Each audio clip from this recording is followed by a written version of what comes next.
Top 10 round up ಅಲ್ಲಿ ಮೊದಲನೇದಾಗಿ ಪ್ರಿಯಾಂಕಾ ಗಾಂಧಿ ಭಾಗವಹಿಸಿದ ಸಮಾವೇಶದಲ್ಲಿ ಪ್ರಚಾರಕ್ಕಾಗಿ ಮಕ್ಕಳನ್ನು ಬಳಸಿಕೊಂಡ ಆರೋಪದಲ್ಲಿ ದಾವಣಗೆರೆಯ ಬಡಾವಣೆ ಪೊಲೀಸ್ ಠಾಣೆಯಲ್ಲಿ ಪ್ರಕರಣ ದಾಖಲಾಗಿದೆ. ನಿನ್ನೆ ಕಾಂಗ್ರೆಸ್ನ ಪ್ರಜಾಧ್ವನಿ ಸಮಾವೇಶದಲ್ಲಿ ಮಕ್ಕಳಿಗೆ ಗಾಂಧಿ ವೇಷ ಹಾಕಿ ಬಾವುಟ ಹಿಡಿದು ನಿಲ್ಲಿಸಲಾಗಿತ್ತು. ಮಕ್ಕಳ ರಕ್ಷಣಾ ಹಕ್ಕು ಕಾಯ್ದೆಯಡಿ ಕಾರ್ಯಕ್ರಮ ಆಯೋಜಕರ ವಿರುದ್ಧ ಕೇಸ್ ದಾಖಲಾಗಿದೆ. ದೇವದುರ್ಗ ಶಾಸಕ ಕರೆಮ್ಮ ನಾಯ್ಕ್ ಬಗ್ಗೆ ಸಚಿವ ಎನ್ಎಸ್ ಬೋಸರಾಜು ಜೊತೆ ರಾಯಚೂರು ಕಾಂಗ್ರೆಸ್ ಜಿಲ್ಲಾಧ್ಯಕ್ಷರು ಸಂಭಾಷಣೆ ನಡೆಸಿರೋ ವಿಡಿಯೋ ಸಂಚಲನ ಮೂಡಿಸಿದೆ. ಕರೆಮ್ಮ ನಾಯ್ಕ್ ಮಗನ ಜೊತೆ ಮಾತನಾಡಿದ್ದೇವೆ, ಅವರು ಸೈಲೆಂಟ್ ಆಗ್ತಾರೆ ಅಂತ ಸಚಿವರ ಜೊತೆ ಬಸವರಾಜ್ ಇಟಗಿ ಹೇಳಿದ್ದಾರೆ. ಆದರೆ ಇದೆಲ್ಲ ಸುಳ್ಳು ಅಂತ ಕರೆಮ್ಮ ನಾಯ್ಕ್ ಸ್ಪಷ್ಟಪಡಿಸಿದ್ದಾರೆ. ಇಂಡಿಗನತ್ತ ಗ್ರಾಮದ ಇವಿಎಂ ಧ್ವಂಸ ಪ್ರಕರಣದಲ್ಲಿ ಬಂಧನ ಭೀತಿಯಿಂದ ಕಾಡು ಸೇರಿದ ಜನರನ್ನ ಅಧಿಕಾರಿಗಳು ಮನವೊಲಿಸಿ ಊರಿಗೆ ಕರೆತಂದಿದ್ದಾರೆ. ಕೇಸ್ ದಾಖಲಾಗಿರುವವರ ವಿರುದ್ಧ ಮಾತ್ರ ಕ್ರಮ ಅಂತ ಧೈರ್ಯ ಹೇಳಿದ್ದಾರೆ. ಬಳಿಕ ಜನ ಊರಿಗೆ ಮರಳಿದ್ದಾರೆ. ಆರೈಕೆ ಮಾಡುವವರು ಇಲ್ಲದೆ ವೃದ್ಧರು, ಮಕ್ಕಳು, ಜಾನುವಾರುಗಳು ಪರದಾಡುವಂತಾಗಿತ್ತು.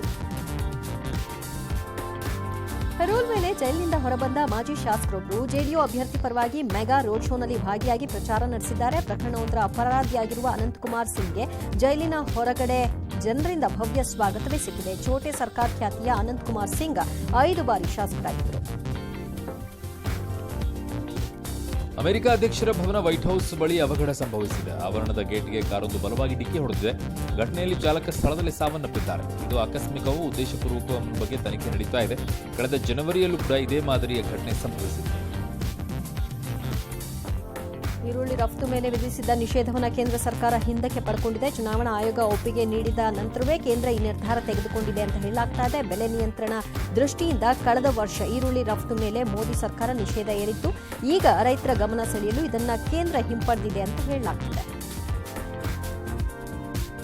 ಚಿಕ್ಕಮಗಳೂರಿನಲ್ಲಿ ಕಾಡಾನೆ ದಾಳಿ ಮುಂದುವರೆದಿದೆ. ಕಾಫಿ ತೋಟದಲ್ಲಿ ಕೆಲಸ ಮಾಡುತ್ತಿದ್ದ ಕಾರ್ಮಿಕರನ್ನ ಒಂಟಿ ಸಲಗ ಬಲಿ ಪಡೆದಿದೆ.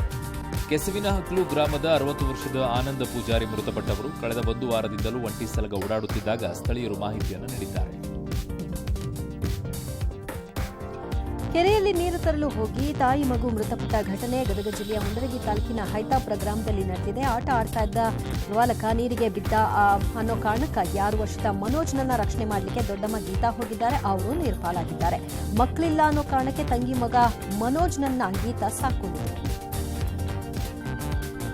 ಆಸ್ಟ್ರೇಲಿಯಾದಲ್ಲಿ ಮಹಿಳಾ ಸಂಸದರಿಗೂ ರಕ್ಷಣೆ ಇಲ್ಲ ನೋಡಿ. ಅದು ಸ್ವಂತ ಕ್ಷೇತ್ರದಲ್ಲಿ ಏಪ್ರಿಲ್ 28ರಂದು ಕ್ವೀನ್ಸ್ಲ್ಯಾಂಡ್ನಲ್ಲಿ ನೈಟ್ ಔಟ್ಗೆ ಹೋಗಿದ್ದ ಸಂಸದೆ ಬ್ರಿಟಾನಿ ಲಾಗಾ ಅವರಿಗೆ ದುಷ್ಕರ್ಮಿಗಳು ಡ್ರಗ್ಸ್ ನೀಡಿದ್ದು ಅಲ್ಲದೆ ಲೈಂಗಿಕ ದೌರ್ಜನ್ಯಕ್ಕೆ ಕಿರುಕುಳ ನೀಡಲಿಕ್ಕೆ ಮುಂದಾಗಿದ್ದಾರೆ. ರೇಪ್ ಮಾಡಲು ಯತ್ನಿಸಿದ್ದಾರೆ. ಈ ಸಂಬಂಧ ಸಂಸದೆ ದೂರು ಕೂಡ ಕೊಟ್ಟಿದ್ದು ವೈದ್ಯಕೀಯ ಪರೀಕ್ಷೆಗೂ ಕೂಡ ಒಳಗಾಗಿದ್ದಾರೆ. ಈ ವಿಚಾರವನ್ನು ಖುದ್ದು ಅವರೇ ಸೋಷಿಯಲ್ ಮೀಡಿಯಾದಲ್ಲಿ ಹಂಚಿಕೊಂಡಿದ್ದಾರೆ.